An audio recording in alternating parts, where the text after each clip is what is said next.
In this session, as we continue our study of the work of Christ, we're going to make a somewhat large leap in time. We're going to move from the record of Jesus' temptation in the wilderness at the beginning of his earthly ministry and go all the way forward to the Transfiguration that comes very near the end of his life. And you may wonder from that, does that mean that everything in between his temptation and the Transfiguration was meaningless? No, of course not. One of the reasons I want to look at the Transfiguration is personal and subjective. I've always said if I had the opportunity to have been an eyewitness of anything in Jesus' life, obviously I'd want to have been an eyewitness of the resurrection, but next to that, the one thing I would have wanted to see more than anything else with my own eyes was the glory of Christ in his Transfiguration. Because that episode not only just gives us more information about Jesus, but it also communicates to us something of vital importance to the ministry that he had. During his earthly ministry, most of the time he was preoccupied with preaching, teaching, principally about the coming of the kingdom of God and of the healing of the sick, and even in some cases of those who had died. But one of the chief responsibilities of Jesus in his incarnation was to make manifest, to show forth the very glory of God. And this is what happens here to a small audience of three men, Peter, James, and John, who are known as the inner circle of the disciples of Jesus. Let me give you Matthew's rendition of this event.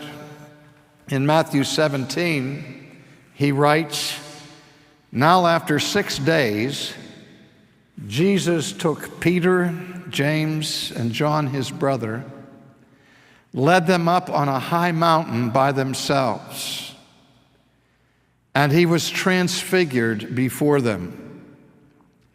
His face shone like the sun, and his clothes became as white as the light.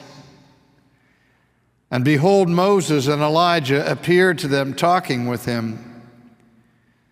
And then Peter answered and said to Jesus, 'Lord, it is good for us to be here. If you wish, let us make 3 tabernacles, one for you, one for Moses, and one for Elijah.' And while he was still speaking, behold, a bright cloud overshadowed them. And suddenly a voice came out of the cloud saying, 'This is my beloved Son, in whom I am well pleased. Hear him.' And when the disciples heard it, they fell on their faces and were greatly afraid. But Jesus came and touched them and said, 'Arise, do not be afraid.' And when they lifted up their eyes, they saw no one but Jesus only." Now, if you recall, when we looked at the very beginning of this series at the incarnation, I mentioned that there was a general progression in the life of Jesus that moved from humiliation to exaltation, and that for the most part, the deity that he shared with the Father and the Spirit from eternity was cloaked, it was concealed, it was hidden behind the veil of his human nature. But now, as Jesus is winding up his public ministry that mostly took place in Galilee and is about to direct his movements toward Jerusalem, knowing full well what awaits him there in suffering and death, which he had just recently announced to his disciples at Caesarea Philippi. Before that trek to Jerusalem begins, He draws apart to a high mountain with Peter, James, and John, and we're told that while the four of them were there, Jesus was transfigured before their eyes. Now, what does that mean? The word that is translated transfigured comes from a form of the Greek word metamorpho. And we have an English word that comes directly from that, which is the word metamorphosis. We speak of metamorphosis in this world when we see the worm spinning a cocoon and after a season going through a radical change of his form, and what emerges from the cocoon is the beautiful butterfly. And so what transfiguration is, or metamorphosis is fundamentally an alteration, a change of the outward form. And the change that takes place now in Jesus' form, which is viewed by these three disciples, is nothing less than astonishing. Listen to how Matthew describes it. He was transfigured before them. His face shone like the sun, and his clothes became as white as the light. The first thing he says has to do with his face, his countenance. It began to shine. It began to radiate. There was a certain refulgence of glory that is now being put on display as right before their eyes they see Jesus' face starting to shine with such an intensity that it is as bright as the sun. I don't know what it provokes in your mind to hear that description, but I think of a few things in redemptive history. First, that moment in the Old Testament when Moses pled with God for an opportunity to have the Visio Dei, the grand vision, the vision of God himself. Moses had been an eyewitness, of course, of that bush that burned that was not consumed. Moses had been an eyewitness of the miraculous deliverance from the chariots of Israel at the Red Sea. He had seen these things that God had manifested in his Shekinah glory, whose magnitude was overwhelming. But when he went up to the mountain, he asked for the big one. He said, "Oh Lord, now, please, let me see your face." You remember?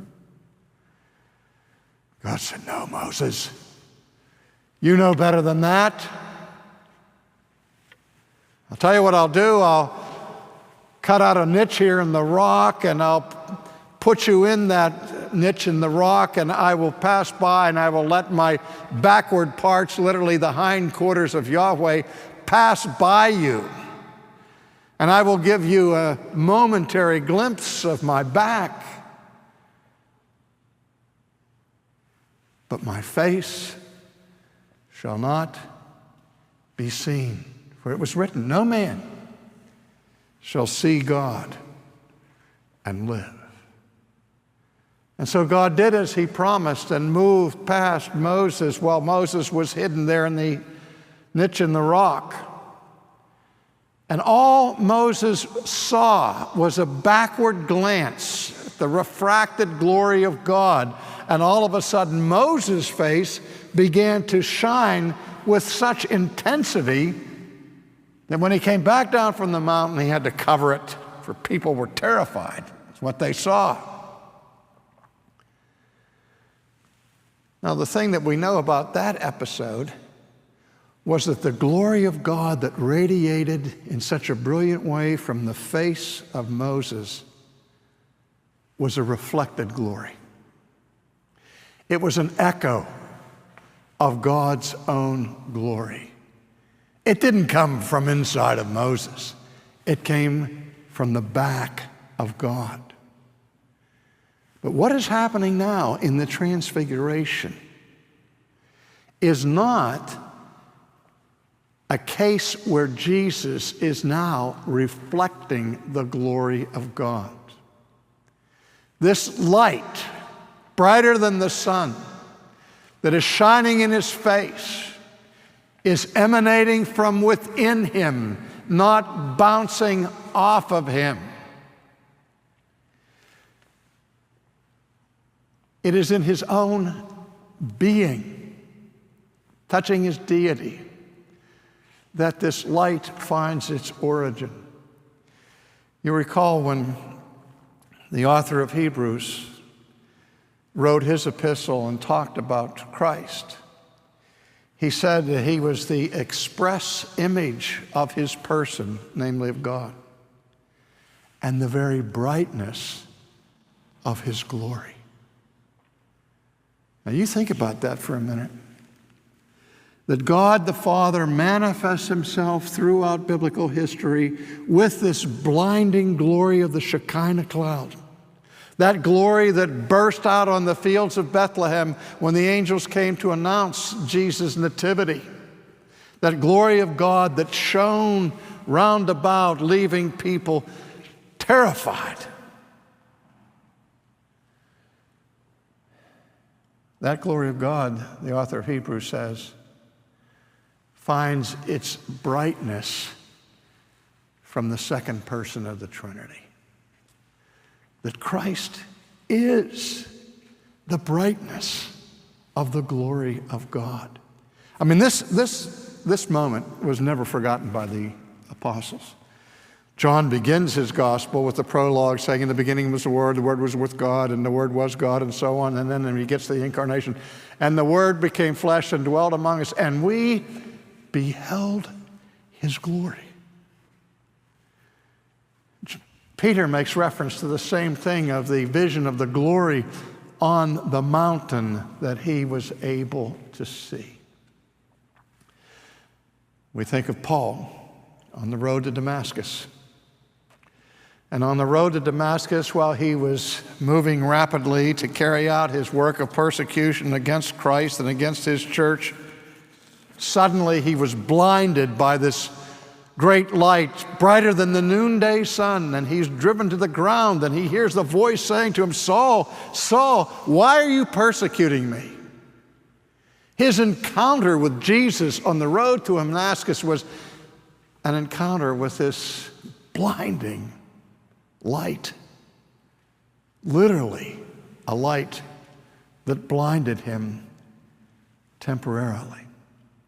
We have the expression used somewhat glibly of those who have been converted to Christ that they have, quote, seen the light. Well, we haven't really seen the light. We've understood the light, but we haven't had that optic sensation of directly beholding the unveiled glory of God. The promise for our future in heaven is the beatific vision, where we will see God as he is. And in the book of Revelation, when we are told of the appearance of the New Jerusalem out of heaven, and John gives the content of his vision on the Isle of Patmos, he says in chapter 21, verse 22, about the New Jerusalem, but I saw no temple in it. For the Lord God Almighty and the Lamb are its temple. And the New Jerusalem, the city, had no need of the sun. Can you imagine that in the new city, the sun doesn't shine at all? There's no moon. There's no lantern. There's no lamp. It sounds like John is about to describe a place of foreboding darkness where there's no light at all, but he explains why there's no sun and why there's no moon and why there's no lamp in the New Jerusalem. Because the city doesn't need it. For the glory of God illumined it. And the Lamb is its light. You see, when the radiance, the refulgence of God's glory is unveiled plainly, not concealed, who needs a light bulb? Who needs a sun? The place is perfectly illuminated, bright, and open by the radiance of the glory of God and of the Lamb. That's the taste that Peter, James, and John are experiencing here on the Mount of Transfiguration. Here Jesus is showing them his glory and the very glory of God. Now, the second part of the description has to do with his clothes. His clothes became as white as the light. Luke adds that whiter than any fuller can make them. That is, any professional launderer can make them. Even Tide can't make clothes more white than the clothes of Jesus were at this moment. They were absolutely white, not a fleck of gray, not a single blemish, not the most microscopic stain.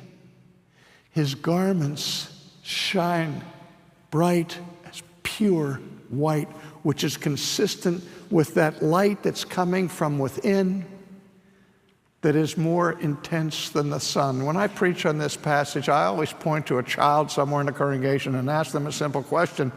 I'll ask them the question, what color is a lemon? What color is an orange is too easy. So I say, what color is a lemon? And the little kids all get it. They say, the lemon is yellow. I say, fine. What color is it when the lights are out? What color is it in the dark? And they become engaged in an age-old philosophical inquiry about primary and secondary qualities. I mean, they assume that that lemon is still yellow when the lights go out. No, we say that color is not a primary quality, it's a secondary quality. It's not something that inheres, lives inside of the object. But the color that we experience in this world is a result of the shining of the sun. And the colors we see are the colors that are not absorbed, but rather reflected from the rainbow. So everything in and of itself is colorless. And if there is the absence of color, all you get is black. And if you have the reflection of all color, it's absolutely, perfectly white. And so you see the relationship between the light and the color. The light is emanating from within Christ, and his clothes demonstrate that by beginning to shine in this metamorphic experience of pure, unblemished whiteness. You know, my favorite novel ever written was written by Herman Melville, called Moby Dick. My favorite chapter I've ever read in the English language is the chapter in that book called The Whiteness of the Whale, in which Melville explores the many ways in which whiteness becomes a symbol to human experience, the symbol for the ghost, the great white shark that is a symbol of terror, the whiteness of virginity and of purity.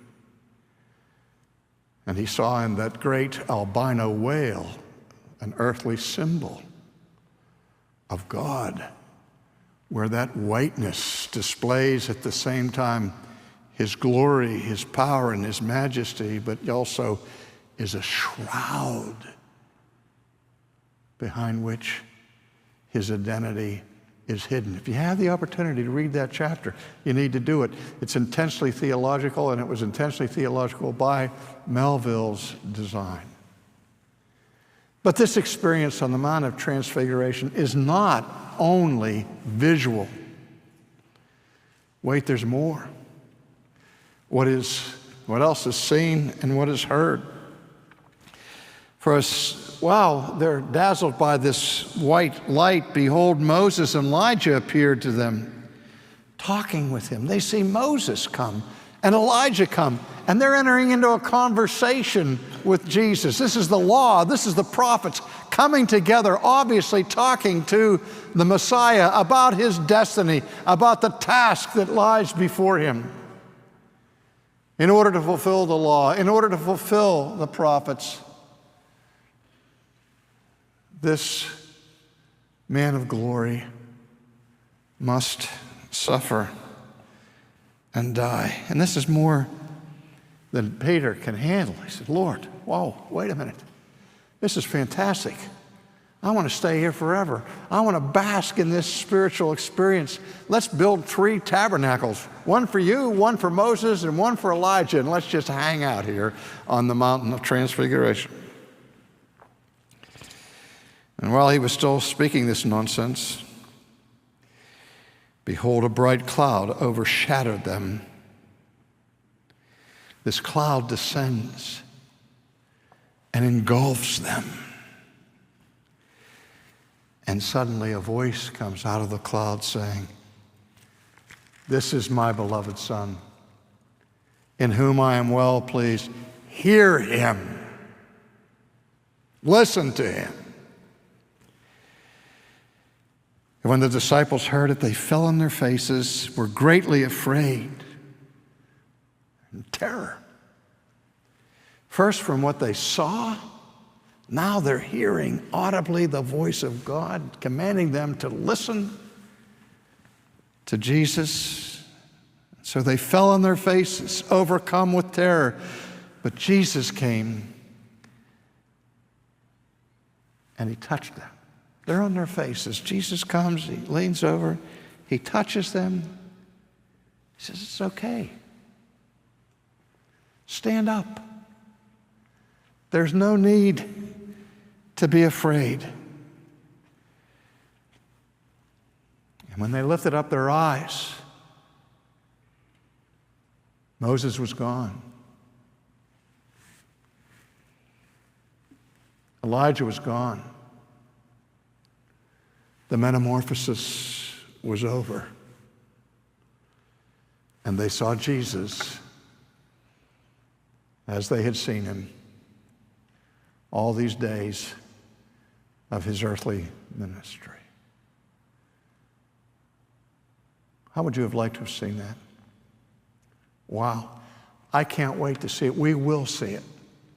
Because heaven itself will be a perpetual Mount of Transfiguration, where there'll be no more veil, no more concealment, but the white, brilliant light of the glory of God and of his Lamb will be there for our vision every moment.